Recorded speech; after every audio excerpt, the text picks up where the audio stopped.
Hello and welcome to BFS Wargaming. So we're here for another video. Today we're going to be talking about the ITC missions and scenarios, the updates to them, how it all works now. I just want to start off this video by saying I think Reese, Frankie and the team and everyone involved in making these missions and scenarios and the updates they've done have done a fantastic job. A really good job. I saw it when it came out and I thought, well done. And even, you know, they've made other adjustments and stuff after, and yeah, really good. Not everything suits my army, unfortunately, but fantastic job. It doesn't necessarily suit my style of play, but we'll get into that in a second. So we'll talk start from the beginning. I'm going to talk to you about how the ITC, sort of how it works now, how the missions work and everything else. Obviously, if you don't know about the ITC, it's basically this thing that Reese and Frankie from Frontline Gaming have done to create this really cool tournament scene. So you can do a tournament and the team organizer can put your points in and you're on leaderboards. You can be in leaderboards for your faction, leaderboards overall. It's just a really fantastic thing. And it gives you something to aim for. Maybe you want to try and be best Thousand Suns player or best Blood Angels player, whatever you want to try and do that year. It gives you something to aim for, so it's pretty cool. So I'll read through the pre-game stuff. So before any dice are rolled, players adjust defined terrain on the board, and then basically you go through your lists. You spend pre-game stratagems, your relics, all that sort of thing, and you obviously tell your opponent. Or you then tell your opponent. You reveal these simultaneously. Then you roll off. Okay, the player that rolls higher may choose to be the attacker or defender. If the defender was the winner of the roll off, meaning they choose to be the defender, they roll off a deployment map and may re-roll the result a single time if they choose to. If the defender was the loser of the roll off, meaning they were chosen to be the defender, they may roll 2d6, re-rolling any duplicate die until two different results are generated. Now, this is very cool. So basically, before obviously you're, as a defender, you roll deployment, you're like, I didn't really want that one. And that's what you stuck with. Now you get a chance to re-roll that. If you choose to be the defender, you can think, right, I don't want Dawn of War. I'm going to try and get one of the other deeper deployments like Hammer and Anvil. You re-roll, you've got a chance of getting that. Quite a good chance of getting a deeper deployment. And vice versa. If your opponent wins the roll-off and chooses you to be the defender, you get to roll 2d6 dice and double. You can re-roll one of them, so it's not a duplicate. And then you get to choose, so you're like, okay, I've got Dawn of War and I've got Search and Destroy. Which one's better for my army? You know, you don't have to then think, I've got Search and Destroy. I don't really want that, but I definitely don't want Dawn of War. So do I re-roll? Do I not re-roll? Because I might then roll and get Dawn of War. So I'll just stick with Search and Destroy. With this, you roll in two. So you actually think, right, I'm going to choose which one I want to do out of them two. So you haven't got that risk of the re-roll, of getting something worse. You can then choose, you can see what your options are, which is great. I think it's a really good idea. I don't think Reese thought it was necessary, but I think he listened to feedback from the community and decided to put it in. So yeah, I think that's really cool, because I think a few people are saying that now the defender actually, because the ITC, the way the ITC works, the defender does have an advantage, which we'll go into in a bit. So the defender then chooses their deployment zone as well. So whichever side, obviously, if it's a symmetrical map like an LGT style map, it doesn't really matter which side you choose. But with random terrain that's set up not quite symmetrically, then it may well affect which deployment zone you want.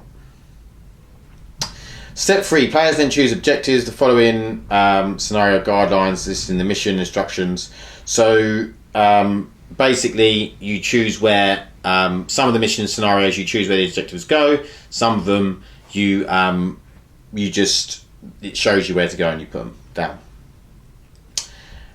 Step 4, so you then choose the secondary missions. So you each choose 3 secondary missions, and I'll go into that more. And then step 5, you deploy, starting with the attacker. Now the biggest thing here for me, and what I'm so happy about, is there is no seize the initiative. Obviously they've made these things better for the defender, like being able to choose deployment or re-roll. Not choose, but like re-roll and then getting the choice of which end.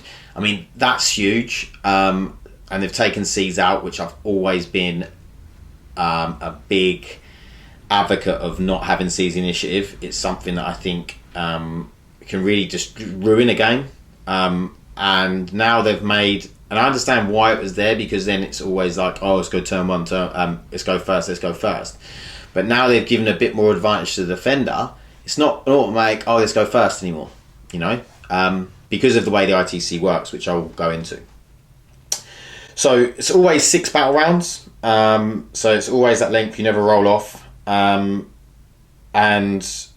if we go into the secondary missions, so, we'll talk about the primary missions first. So primary missions are the same as they've always been, but if you didn't know, the primary mission is basically you have to hold an objective in your player turn, and you have to kill a unit in your player turn. So if you get 1 point for holding one, and you get 1 point for killing a unit. Then at the end of the battle round, if you hold more objectives than your opponent, you score an extra point. If you hold the same, you obviously no one scores a point. And if you hold less than your opponent, then they'll score a point. And then the same with killing more units. If you kill more units, then you score another point. And if you don't, you don't. So if you don't score more and they did, then they get the point. If you score the same, you don't. No one gets anything. So basically, you can score 4 points from their primaries, and then there is also, depending on which scenario you have, each bonus for the scenario is different, but you can score 5 points each turn from the primary objectives. So then we go into the secondary missions. Now these secondary missions are basically, you can choose them depending on how your army performs and what army you're playing. So it makes it really good in terms of you can always usually score points. So if we start off, so each player may score up to 4 points for each of the following secondary missions. So you can score a maximum of 4 for each secondary mission. So over the game, you can score 12 for each of your, in total, from your secondary missions, 4 from each of the 3. Now you have to choose 1 from the maneuver secondaries and 1 from the search and destroy secondaries, and then you can choose the 3rd from either. So maybe you're a bit more of a mobile army, you want it from the maneuver secondaries. Maybe you're more of a shooty, attacky, killy army, you want it more from the search and destroy. So it's very, very cool. And then old school is actually not in either of these, so I'm not sure if you can choose old school. I will edit it up and put it up here, whether you can choose old school instead of a maneuver or a search and destroy, or it has to be your 3rd one. So old school is score a point for 1 point for each of the following. So first strike, an enemy unit is destroyed in the first battle round. Slay the warlord, kill the enemy warlord. Line breaker, so these are obviously a lot of the ones out of the book. And then they've added an extra one called last strike, which is destroying an enemy unit in the last turn of the game. The last battle round played. So we'll go on to the seek and destroy secondaries. So the first one is headhunter, so you get 1 point for each enemy character you kill. The next one is called born for greatness. Pick 1 of your single model character units. This unit gains 1 point for accomplishing each of the following objectives up to a total of 4 points. Each objective can only be achieved once per game. Destroy an enemy unit that does not have the character keyword. Destroy an enemy unit that has the character keyword. Deny an enemy psychic power. Hold an objective outside of your deployment zone. Heroically intervene into an enemy unit. And begin and end a battle round wholly within your deployment zone, enemy's deployment zone. So this is, I mean, immediately what comes to mind is someone like Mortarion. This is brilliant for Mortarion. Really, really good. Or if you've got like some sort of really deep striking army like Blood Angels, maybe one of the characters for Blood Angels could pick up a few points with that. You've then got Mark for Death, which is choose 4 of your opponent's units. Each unit has to be 120 points or more, and you score 1 point if each of these is destroyed. Really nice one that you can pretty much use with most armies. If you can't think of any other secondaries or don't want any other secondaries to take, you do Mark for Death. Okay, so Gangbusters is score a point for every 6 wounds inflicted on a non-troop, that's changed, battlefield role model comprised entirely of models with 3 or more wounds that does not have the vehicle, swarm or monster keywords. So it has to be a multi-model unit, and it has to be entirely 3 wounds or more. So you score 1 point for every 6. So yeah, really cool.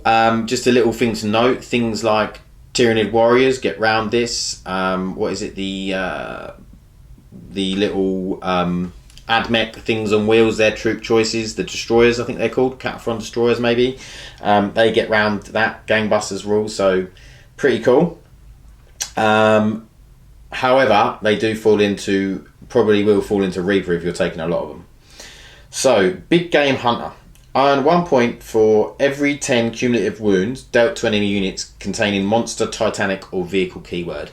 This is a fantastic change, because before you could only score a point for a model of 10 or more, but now, 7 or more wounds, but now stuff like Venoms, who are flying under that radar, literally flying under that radar, who have got 6 wounds, you could take a Venom spam list and it's really hard to then, you could get 4 off a Mark for Death and that's about it. But now you can get, for every 10 wounds, so pretty much every 2 Venoms you destroy, you can get a Big Game Hunter point. And this means stuff like Thunderfire cannons come into it and other things as well that haven't actually got that many wounds, but they've got the vehicle keyword. So I really, really like that change. Butcher's Bill is the same as it was. So you get in a point for if you destroy 2 enemy units in a turn. Just a note, that's not, so you can't kill 4 and get 2 points in one turn. You have to kill 2 one turn, then 2 in the next turn, and so on and so forth. Reaper. So this is changed. For every 20 wounds of infantry, swarm, or biker, or drone models destroyed, earn 1 point for every 20 wounds. So this means, for instance, Tyrannid Warriors, which are 3 wounds apiece, you have to kill, maths, 6, 7. If you kill 7 of them, you get a point for Reaper. So, something to think about if you're coming up against a Tyrannid Warrior heavy army. It's no longer per model, it's per 20 wounds, not per 20 models. Really, really like that change as well, because now intercessors get picked up in that as well. If you've got an intercessor heavy army, you kill 10 intercessors, that's 1 wound. That's 1 point, sorry. Okay, so now we move on to the maneuver secondaries, which is slightly harder for the way I play. My list, it's slightly harder for me to get them, because although my list is quite mobile, it's actually quite fragile as well. So it doesn't, I usually end the game with only a couple of models or a few models, not usually loads. So some of these are quite hard to get. So Recon. Recon is you have to have a unit in each quarter of the table at the end of your turn, which is quite achievable. So on the first turn you can score 1 point from this. On the second turn onwards, if you have 2 units in each quarter of the board, you can score 2 points per turn. So you could quite easily max this out by turn 3, which is really, really nice for those mobile, troop heavy or lots of units heavy lists. I know Drukari are very good for this. Like if you watch Archon Skari, if you watch some of his battle reports, he's very good at picking up the maneuver secondaries. Also my brother Dan, who's on this channel, if you see his list is brilliant for picking up maneuver secondaries. So Drukari, he also plays Drukari, very good for it. Next one is behind enemy lines. So you score 1 point if you have a unit behind enemy lines, but it doesn't affect the flyer battlefield role. You cannot score it with flyers anymore, which I quite like, because it just makes it a little bit harder for flyers, because the flyer spam lists and stuff just makes it a bit harder. But you can still do the recon flyer still. So behind enemy lines, if you have, after the first turn, if you have 3 units behind enemy lines, so this is good for like deep striking armies and stuff, you score 2 points. So again, you could get that, probably get that done by turn 3, maxed out quite easily. Next up is ground control. So you score 1 objective for each objective you control at the end of the game. And if it's only 3 objectives, if you score all, if you hold all 3, you still get the 4 points. King of the Hill. So King of the Hill is another good one. So if you have 4 units, no, I'm lying, 2 units, multi-model units, wholly within 9 inches of the centre of the board, you score a point. After turn 1, if you have 4 units wholly within 9 inches that are multi-model units, wholly within 9 inches, you score 2 points. So again, a really good one for multiple units in an army. You can chuck them in there, and these have to be multi-model units as well. So really, really cool. I like King of the Hill. They've made that a lot more usable, and I think it's really good.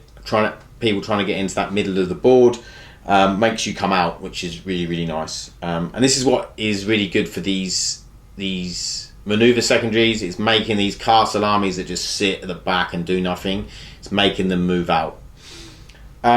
This one is not so much. Engineers. Select 2 non-character, non-fortification units from your army to be engineers. Starting from battle round 2, if one or more of these units starts and ends their turn within 3 inches of the same objective marker you control, and it did not make any attacks to manifest any psychic powers during your turn, earn 1 point at the end of that turn. If you have 2 engineer units performing this role on 2 separate objectives, and one or more of the objectives is outside of your deployment zone, you earn 2 points. So again, you can sort of rack up them points a little bit earlier, but that's nice. Yeah, really, really nice. Lastly, we've got 2 more. Okay, sappers. This is a brand new one.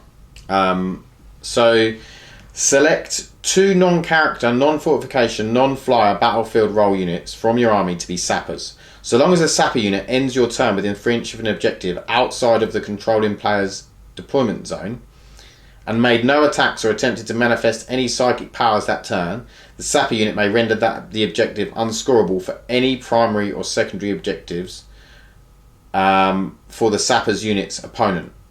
So long as it remains in this state, note, a sapper may render an objective unscorable even if they do not control the objective.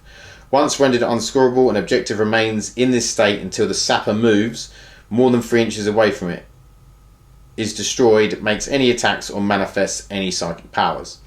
If at the end of your turn your sappers have rendered any objective unscorable, earn 1 point. Starting turn 2 and on, you can earn a maximum of 2 points per turn for sapping 2 or more objectives. Units chosen to be sappers may never benefit from a rule that keeps them from being the target of attacks, cloud of flies for example. They can benefit from the terrain blocking line of sight to them. If a sapper unit splits into multiple units during the game using an ability such as combat squads rule, or is combined into another unit such as consolidate squad stratagem, they are no longer sapper units and lose all of the above's ability for the rest of the game. Okay, that was a long one and an interesting one. I can't really do that in my army because I can't really have a unit not doing anything for a turn, because I mean, unless it was something like a tech marine, but then with one of the Thunder Fire Cannons, they're not getting out of my deployment zone. So you know, it's not a great one for me. I mean, maybe one of my characters. Oh, it has to be a non-character actually, doesn't it? Yeah, it has to be non-character. So yeah, it's not really good for me. The only other thing is it could be my bikes. I could maybe do it with my bikes, but okay. The Postman. Select a single model from your army that does not have the vehicle, monster, or Titanic keyword, with the exception of the Imperial Knights and Chaos Knights, which may be made the Postman. They've obviously done this because it's actually quite hard for knight armies, like pure knight armies, to score points on maneuver secondaries because there's so few models. And they obviously don't want to be sappers, because if you've got a knight, you need it shooting and hitting to win a game. Earn 1 point per objective. Sorry. This model may choose to gather intel on an objective within 3 inches that you control at the end of your turn. You may only gather intel from each objective once per game. Earn 1 point per objective you gather intel from. If at the end of the game you gathered intel from every objective on the table, you automatically score 4 points. So if it was the scenario with only 3 objectives, you automatically score the 4 points if you get from each one. So this is okay. This is not, I mean, I could use this on my Smash Captain with the flying bike. I mean, I could probably guarantee myself 2 points, which isn't bad. I might be able to then score some later game. But he's such a powerhouse that I need to get him. I need him when I need him to jump up, maybe get in combat, maybe hold things in combat. So it's a difficult one. But first couple of turns I could probably use him, maybe if I don't need to hold. But yeah, it's a hard one. Or I could use the Khan on bike to be the postman, which would be okay. But again, I'm using him as a chapter master for re-rolls, so I want him near my stuff that I need to re-roll. But there's options. I tried recon, but I find depending on who I'm playing, I find recon quite hard to get as well. Maybe behind enemy lines, once I get up there, might be one that I could score. If I know that I'm going to be trying to get in their face rather than letting them come to me. So yeah, it's a hard one. It's definitely it's a hard one for my army, and maybe it's telling me that I need to change my army. I think this week I'm going to the Rumble in Romford, which is an ITC tournament. It will show what I need to do if I need to make any changes. So next up is Seize Ground. So we're going to the scenarios. We've got Seize Ground. I'll pop these up in front of you. So 6 objectives placed as shown, and there's the bonus point if a player holds or contests 4 or more objectives at the end of their player turn, gain 1 point. So it's not actually that hard to, because you've just got to contest these objectives at the end of your player turn. That's doable. There's 6 objectives, so yeah, quite cool. Then scenario 2 is called Cut to the Heart. This one's the one with 3 objectives, so you place them where you want. Obviously the scenario 1 is set out. They're set out for you. And then the bonus, if a player controls the center objective and the objective they placed at the end of their player turn, they gain 1 point. So basically you place one in your opponent's deployment zone and then one in the middle. If you own them 2, you get the bonus point. So number 3 is Nexus Control. So you place 4 objectives, you choose, basically the attacker then places the remaining objectives in the deployment zone. Start with the defender players, alternate placing objectives. The first 2 are placed more than 6 inches outside of either deployment zone. So there's 2 outside the deployment zone, 1 in each of your deployment zones. And then it says if a player holds both objectives outside of either player's deployment zone at the end of the turn, so basically the objective in the middle, then they score the bonus point. And then scenario 4, what's yours is mine. So 5 objectives, you choose where to place them again. 1 objective is placed in the centre of the board, and then starting with the defender, each player places 1 objective anywhere on more than 6 inches away from a table edge, 12 inches from another objective. And then you place 1 in your opponent's deployment zone. Same rules apply. If a player controls both of the objectives they placed on the table at the end of the turn, they earn 1 point. So if you get the one in your opponent's deployment zone and the other one you placed, which will probably be in your deployment zone, you can get the bonus point. Precious Cargo is scenario 5. So basically 5 objectives, they're placed as shown. I'll pop this up. And then before the game begins, starting with the defender, each player chooses a priority objective. You can then move this objective. This cannot be the center objective after deployments have been determined, but before deployment, in order to establish the above. Each player may move their primary objective in any direction up to 6 inches from its original position, so long as it's more than 6 inches from a table edge and 12 inches from another objective. If a player holds their opponent's priority objective, at the end of that player turn, or holds 3 or more objectives, score 1 bonus point. It's pretty cool. And then lastly is Scenario 6. Scenario 6 is 5 objectives placed as shown. The bonus point is if a player has 3 models with the character keyword in scoring range of 3 different objectives at the end of their player turn, they score 1 point. It says in scoring range. I'm gathering you have to own them, or you just have to be within 3 inches of them. I don't know. Well, I'm gathering you have to control them. But yeah, so that's the 6 missions. They did say, I think they were going to add another 3, but these were going to be like the 6 main competitive ones. The other ones are a bit more random, shall we say. I don't know exactly what they're doing, whether they're going to use different secondaries, or I don't know. We'll have to wait and see what they are, but these are going to be the 6 that are played at most tournaments. Yeah, so I hope you enjoyed listening to me talk about that. I'm really excited about the new ITC season. I'm excited about the missions. I have played a couple. I think they're really good. I love the way they've done it. They've made people move out of their deployment zones, or tried as hard as they can. Yeah, Frontline Gaming have done a fantastic job. Also, go and check out their podcasts if you want to become a better 40k player. Art of War with Nick Nanavati is really, really good. He gets a lot of the top guys on there talking about their lists and how their lists work, so you can really sort of learn about the meta and learn what you're probably going to see at tournaments you go to. Also, 40k Stats Center, another podcast they do, which is really cool. Basically gives you all the stats, tells you who's winning, who's doing what win percentages they have. Really cool.